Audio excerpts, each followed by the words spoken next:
Hello everyone, welcome to Forever Rugby on Forever Sports for a very interesting breaking news story that has been published this morning, claiming that World Rugby have apparently conceded the fact that RASSIE ERASMUS was correct during the video that he released about the officiating in the first test between the Springboks and the British and Irish Lions. Now, we are sitting here less than a week within his official formal hearing will take place between RASSIE ERASMUS, SA Rugby, and World Rugby, which is set to take place this coming weekend on the 30th and 31st of October.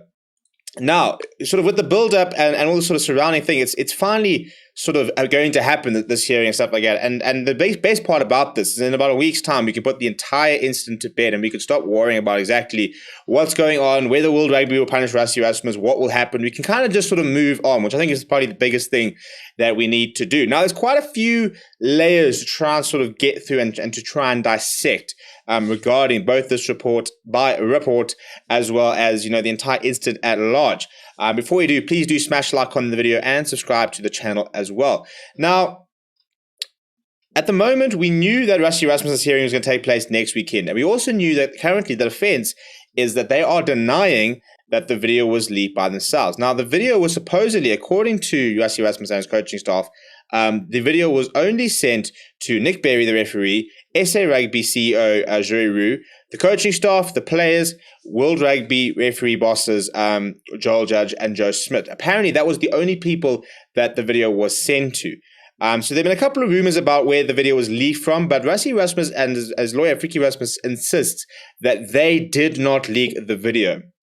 Now, in terms of the report that came out this morning, the report which appeared in report, which is a very, very trustworthy source when it comes to SA Rugby, often sort of have the latest sort of scoops and stuff like that on what's going on. Apparently, World Rugby believes that RASSIE ERASMUS was correct in 23 of the 26 areas that he highlighted during that video. And therefore, in theory, he is justified in making the claims he has made. So that is what this whole sort of report is about. Is apparently World Rugby behind the scenes, according to this report, they are actually agreeing with what he's saying. They are saying that what he raised and what he is saying is correct. Now, in theory, if we break this down, that actually should have no bearing on the hearing itself. At the end of the day, this hearing is about a video which RASSIE ERASMUS had every right to make. As the article pointed out, or a couple of articles have pointed out that, the idea of referee feedback is not new. Every single team makes videos, they send feedback to referees and they ask for clarity where they have issues. It is not a new practice, it is not out of the ordinary, it is very much common practice within the rugby setup.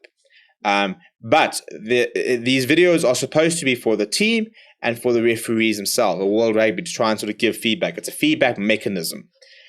So where this hearing and where sort of the incident sort of stems is the fact that this comes to light. And as a result of it coming to light, it puts the referees under the microscope. And, in many ways, people are now targeting the referees, sort of implying that they're not good enough and that they were biased and that they were cheating, which is why World Rugby then feel inclined to defend the referees.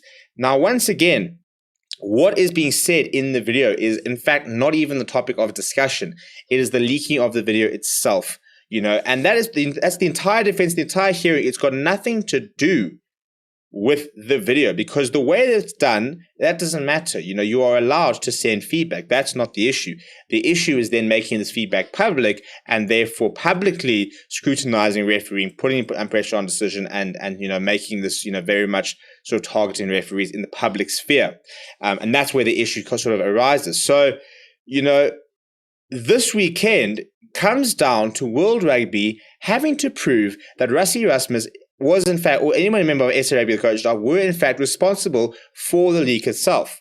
Because if they did not leak it, they have done absolutely nothing wrong. And that's what this hearing is about. Because the whole thing is that if they did not leak it, then, what's the issue? At the end of the day, they made a referee video, somebody else leaked it, it's an internal leak or whatever.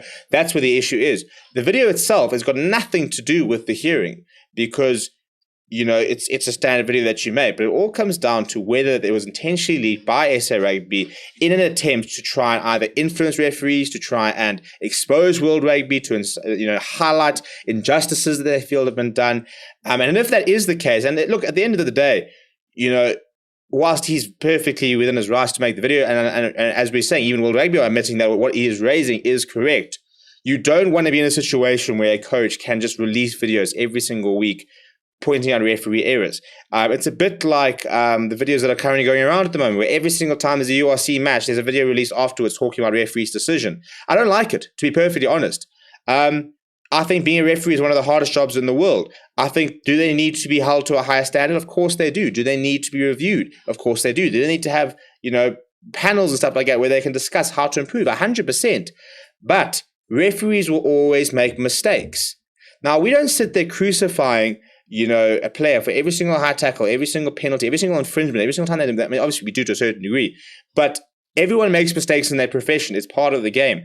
So a referee will always make a few mistakes, Obviously, you don't want to sort of justify worrying trends, but when you start microanalyzing every small movement, saying he's offside, and you start drawing a line on the screen, and you start sort of, assuming where the referee's eye line is and saying that, he's, according to 5 degrees left or right, he's coming from the side. I think that's a very dangerous road. I don't think we need to go down there. We could talk about refereeing, and obviously we want to sort of build towards, but you still have to have an allowance. Referees are allowed to get a certain amount wrong. They have to be, because it's all down to interpretation. What you see is different to what they see. What you understand by the laws, what is different to what they understand by the laws. And that's not to say that you have to forgive every mistake, but there is a certain amount of leeway that you have to adopt, because that's just the reality, because there are so many more factors. It's never just black and white at the end of the day.